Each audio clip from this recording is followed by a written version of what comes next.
Drive it hard.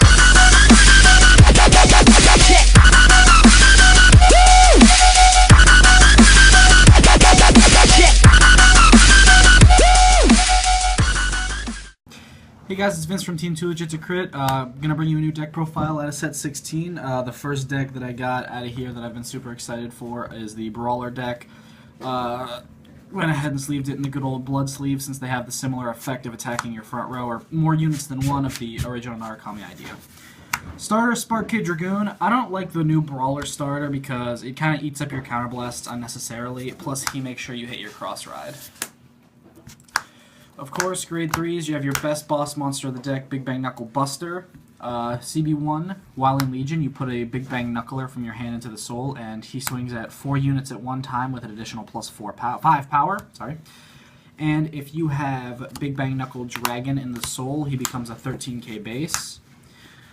So basically the goal of the deck is to just keep wiping their field out with big punches from your Legion attack, because Legion attack unboosted is 20, swinging with his skills 25, and if you've got the cross ride it's 27, that's all unboosted. So basically wipe out their field as much as possible with the attacks, not relying on your card effects necessarily.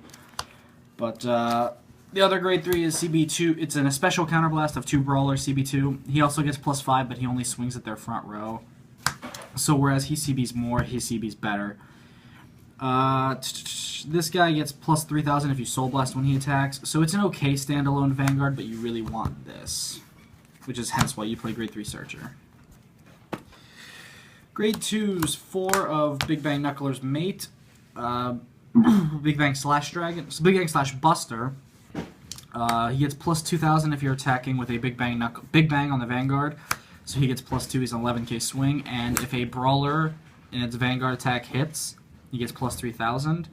If a Big Bang Knuckler in its card name hits as a Vanguard, it gets plus 3,000. So he goes up to 14 on its own. Really becomes deadly when the Big Bang Knuckle grade 3s hit more than 1 unit at a time.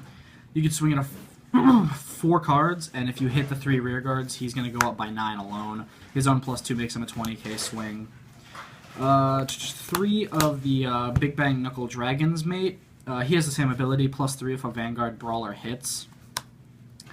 These two can create some really deadly rearguard columns when you swing at the front row like that, because it or swing at the 4 units anyway, because it gives them a lot of pluses really quick, and it makes your rearguard columns very hard to deal with. Then just for the other grade 2s, 2 12k Attacker and 2 Sky Howl Dragon. I don't like playing the other Legion cards in here, like the ones where when you Legion you retire a front row or anything like that, because these are universal whenever I want to use them. 12k Attackers are standard, and the Brawler Sky Howl is a CB1 to kill a front row if you have a Brawler Vanguard. I like that better because if I'm a grade 2, I could use it early game, or I could use it late game. I don't have to worry about Legioning on that turn. Grade 1's 4 Tower Brawler Arc. If my Vanguard's in Legion during my turn, if an opponent's rearguard goes to the drop zone, he gets plus 3,000. Again, creates really deadly power columns with either him or him, especially when you're attacking 4 different units at once. Let's say you attack the 4 units and they perfect guard your Vanguard. The 3 rearguards die, he goes up plus 9, and he goes up plus 9. That makes this column 18. This is 18 and 16, that's 34 on its own. It really hits for crazy numbers sometimes on the rearguard circles, including any triggers you might hit. So he's really just your power enabler for the rearguard columns, because the rearguards don't do much in this deck without him. Otherwise, they're just standard rearguard columns that usually a 10 or a 10-5 with trigger. 2 10k Attackers. You really don't need 10k Attacker in Legion format. It's good for an earlier game push. Otherwise, I am playing 2 Komei. If I place it on the rearguard circle and my opponent has 1 or less units in their front row, I get to discard draw 1. It feeds Legion, and it's just another 7k to put behind the Vanguard. 2 Rising Phoenix. This deck is only a special in its counterblast for Big Bang Knuckle Dragon. The Buster is not a special counterblast, and nor is anything else in the deck. So you have the freedom to play non-brawler cards, unlike Eradicators, which were almost purely a special. Soul Blast 2 to draw 1. It's good to play 2 of. There's no really need for more because it's a 5k. And 2 Quintet Wall, 2 Perfect Guard. I've been debating on if I want to change this up. Right now, 2 and 2 is working. It's got the consistency to block big attacks or keep my hand up if I need it. Trigger count, pretty standard. 4, 4, so 8 crit, 4 draw, 4 heal. I would be playing 2 and 2 of the other draw and then 2 of this one for that kind of misleading how many draws am I playing for like a tournament game, but right now I'm just playing these 4 just for means keepsake. If I ever go to like a regional, I would probably switch it out 2 and 2 to kind of try to play the mind game. How many draws, how many crits am I running? It could be 6-6, they don't know. But right now it's just these 4.